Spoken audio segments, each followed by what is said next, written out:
It's like being in a pinball machine on water.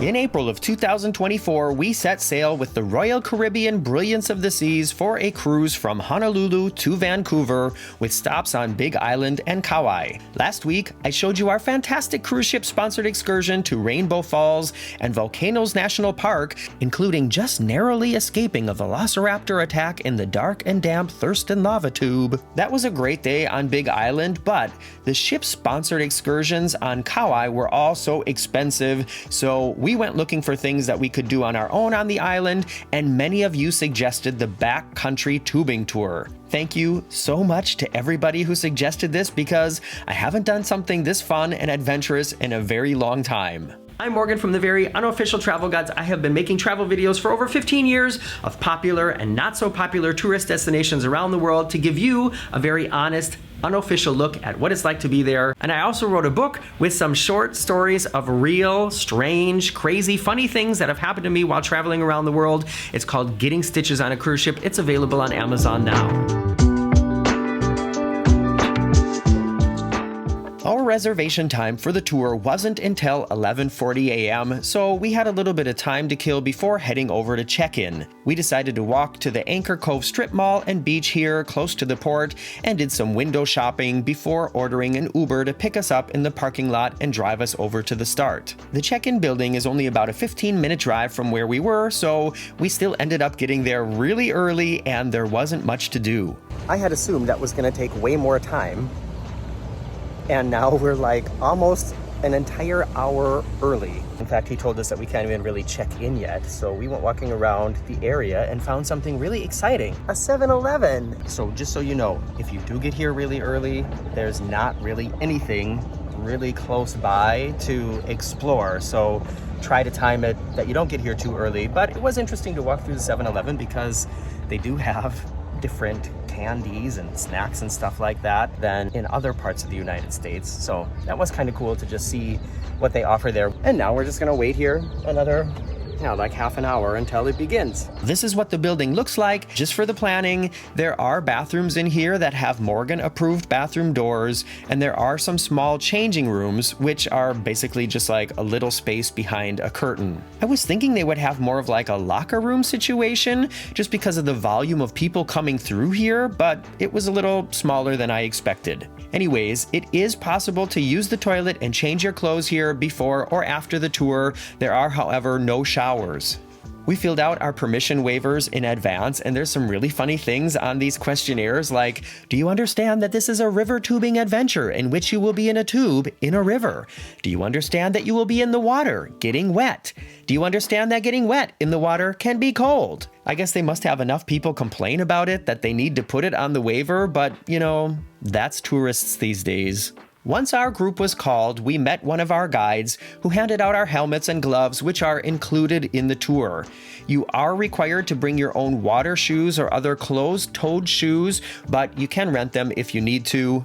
There are some other clothing suggestions I have for you, but I'll talk about that later. Once everyone was suited up, we boarded our transportation and drove out to the plantation.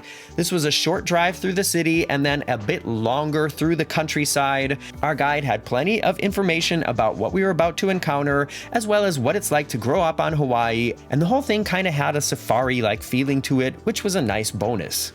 Once you reach the starting point, the first thing to do is get rid of everything that is not going on the river with you. Marcus and I both had backpacks with us, and they have bins sitting out for each group where you can store your stuff, and they bring it to the end for you. These are not closed lockers, but it's kind of like leaving your stuff on the bus, basically. I'm pretty sure it's safe, but I still wouldn't leave my Rolex in there.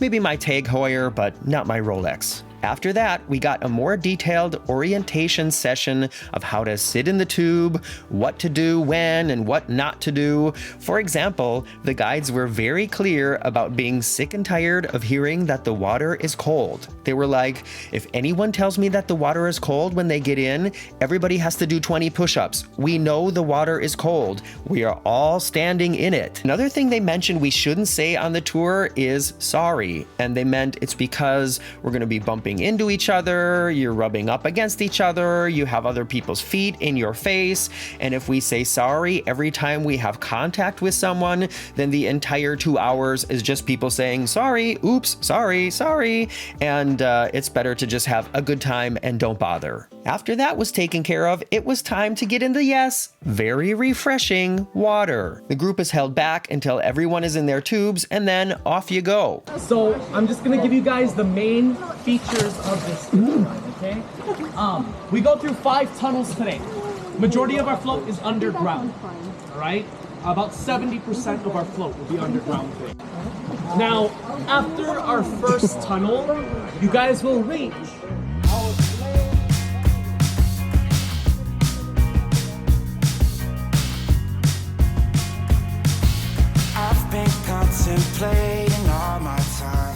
The beginning was a little bit slower than the rest, and it doesn't take long until you get to the first tunnel, and it was a little bit different than I expected. I was thinking the tunnels would be kind of uncomfortable and that there would be like plants and creepy crawly things everywhere, but it's not like that at all. And as you watch the rest of this, let me tell you some things that I think you will find helpful if you are planning to do this or considering planning to do it. We are going at least 2 miles an hour now. And no matter what, I cannot get myself to face forward. It just keeps spinning. Oh, lights on! Oh, geez. First of all, even though the other excursions were really expensive, this also cost us $170 a person. That's like the same price as a day at Disney World during peak season. However, I would definitely do this again if I had the chance. A word about the adventure level. The website says it's good for kids 5 and up, and honestly, I would be really weary of having a 5-year-old on this river unless they're really big for a 5-year-old and very confident in the water. Yes, everyone has lights on their heads in the tunnels, but it's still dark. And because of the way the water moves, it's almost impossible to stay with the people that you want to stay with in the group the whole time. And they also say you're not allowed to hold on to each other's tubes.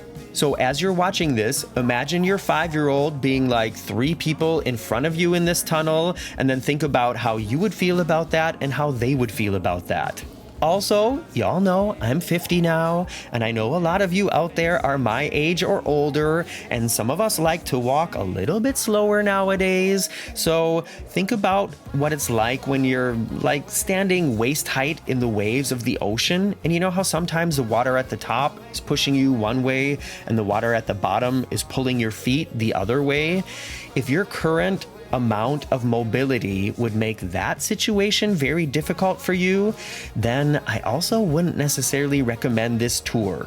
I didn't see a single person fall out of their tube on this day, and I think it doesn't usually happen, but if you do somehow get tipped out of your tube and you're not able to quickly get back in with no assistance, then you're gonna get clobbered by all the people coming down the tunnel behind you. It's not that the water's deep, it's just that it's moving the whole time, and there are people in tubes moving with it, and especially in the tunnels, there's very little space left and right to get out of the way if something happens. So be honest with your physical situation at the moment and consider if this is going to work for you or not. We loved it.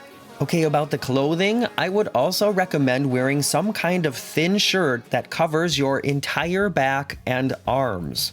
You're sitting in this tube for a while and moving around, and these tubes are very robustly built. I think they're kind of like plastic tubes, and they have rough edges. So when you're moving around, changing your seating position, maybe paddling in the water, it's just kind of nice to have a little layer of protection between you and the tube, or your skin might end up a little bit irritated from all the rubbing.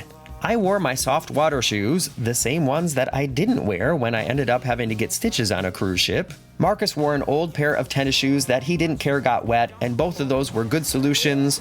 I had my camera strapped to my wrist, and many people brought those waterproof phone bags that they can hang around their neck. It's like being in a pinball machine on water.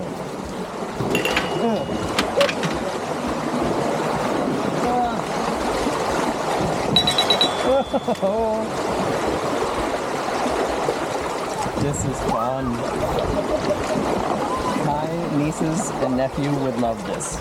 And Familia Coleman auch. Oh yeah. Beautiful. I was gonna do my Olympic balance beam routine real quick. Yeah. Yeah. Oh wait, too late. Already went past. And everything seems hazy. Is there some place for safety I could go? Run away, run away, run away to your escape. Run away, run away, run away. You're never too far to run. Run away, run away, run away to your escape. Run away, run away, run away. Run away, run away, run away.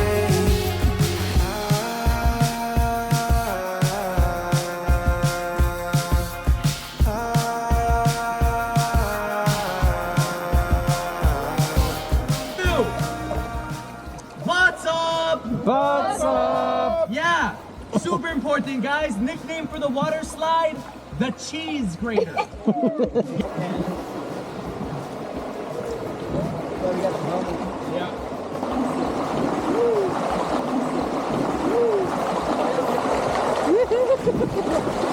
Oh yeah. Now I see why they call it the cheese grater. It's very shallow.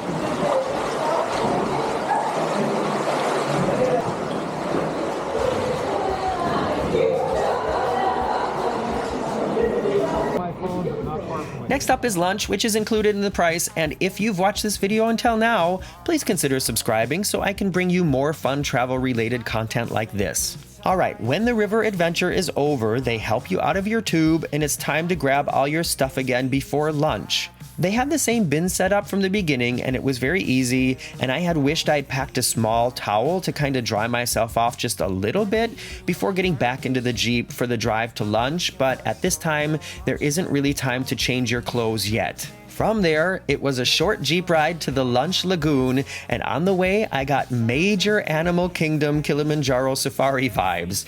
Any other Disney World fans out there getting this? It looks totally the same. Lunch takes place in a beautiful setting where there's a little swimming lagoon and a picnic area set up.